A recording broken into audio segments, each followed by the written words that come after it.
bersama Kak Nia dari Rumah Kasih. Bagaimana kabar adik-adik hari ini? Pasti luar biasa. Yes, yes, yes. Sebelum kita memulai hari ceria kita akan mengucapkan janji anak Rumah Kasih. Kita ucapkan sama-sama ya. Janji anak Rumah Kasih. 1. Saya anak Rumah Kasih takut akan Tuhan dan hormat kepada orang tua. 2. Saya anak Rumah Kasih memegang kebenaran dan berbuat kebaikan. 3. Saya anak Rumah Kasih pemimpin masa depan bagi bangsa Indonesia dan dunia. Amin. Mari kita angkat pujian bersama-sama. Jalan serta Yesus. Mari adik-adik. Jalan serta Yesus, jalan sertanya setiap hari. Jalan serta Yesus, serta Yesus selamanya. Jalan dalam suka, jalan dalam duka, jalan sertanya setiap hari. Jalan serta Yesus, serta Yesus selamanya. Yeay.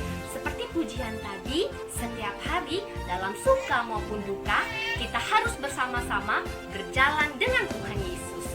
Sebelum kita mendengarkan cerita dari kakak-kakak, mari kita berdoa dulu. Mari kita berdoa. Tuhan Yesus yang baik, kami mengucap syukur Tuhan untuk kebaikan Tuhan dalam kehidupan kami.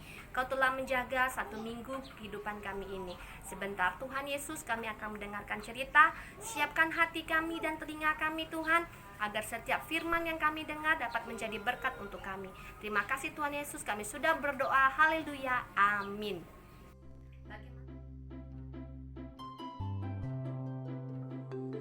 Anak yang ditolong.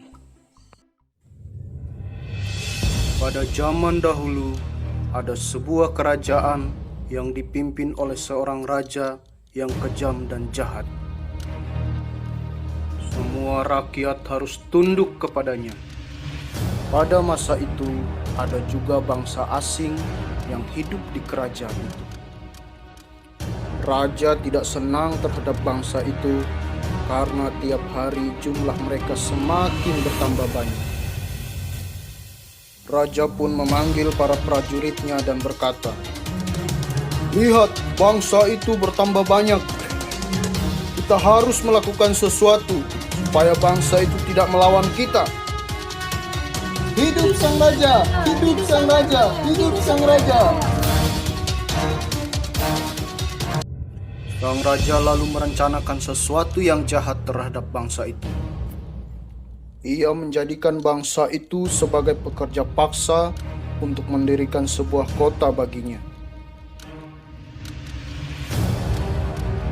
"Hei kamu, angkat ini, cepat, cepat, ayo kerja, ayo. Dasar pemalas, ayo kerja lagi." Bangsa itu semakin hari semakin ditindas. Walaupun mereka ditindas, tapi jumlah mereka semakin hari semakin bertambah banyak.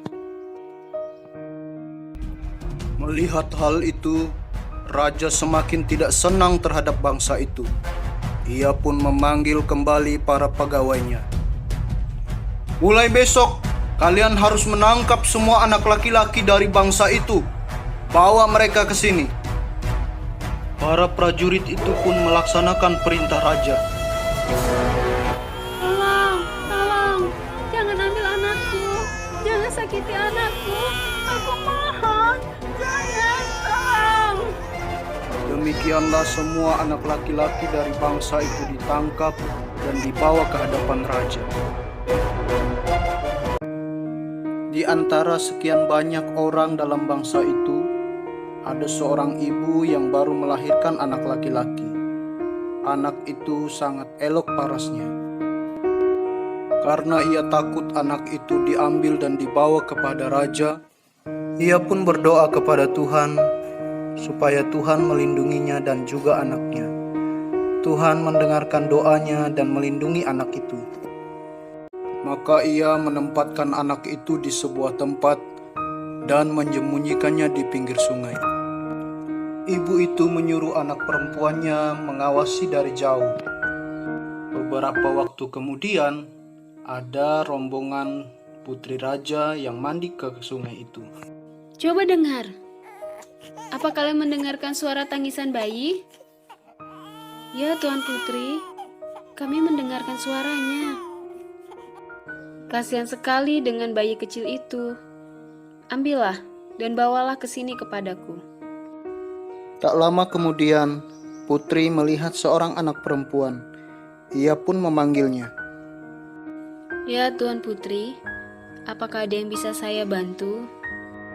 Tolong kamu carikan seseorang yang bisa merawat bayi ini dengan baik. Ia pun pergi menemui ibunya. Ibu, mari ikut denganku. Putri Raja memerlukan bantuanmu. Ya, Tuan Putri, apakah yang bisa kubantu? Tolong kamu rawat bayi ini dengan baik, dan aku akan memberikan upah kepadamu. Demikianlah bayi itu diselamatkan. Putri raja pun tidak tahu kalau ibu tersebut adalah ibu kandung dari bayi itu.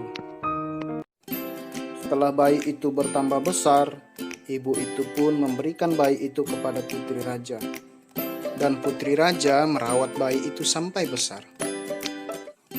Nah adik-adik, demikian cerita kita hari ini. Ketika kita ada dalam kesulitan, kita tidak perlu khawatir, tidak perlu takut, karena ada yang peduli kepada kita, yaitu Tuhan.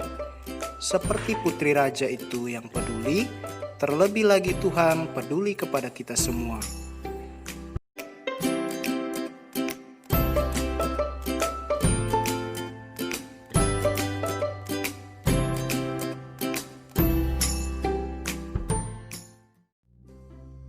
Bagaimana cerita tadi adik-adik?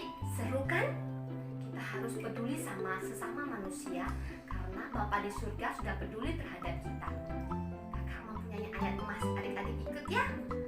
Janganlah kamu lupa berbuat baik dan memberi bantuan terhadap sesama untuk memuliakan Bapamu di surga. Kita berdoa. Tuhan Yesus, terima kasih karena kami sudah mendengarkan cerita firman Tuhan. Ajar kami Tuhan menjadi anak-anak yang peduli dan suka membantu untuk orang di sekitar kami dan menjadi berkat bagi orang ya Tuhan di sekitar kami. Terima kasih Bapa, jaga kami sepanjang 1 minggu ini. Kami mengucap syukur dan berdoa. Haleluya. Amin. Sampai jumpa minggu depan. Terima kasih adik-adik. Tuhan Yesus berkati.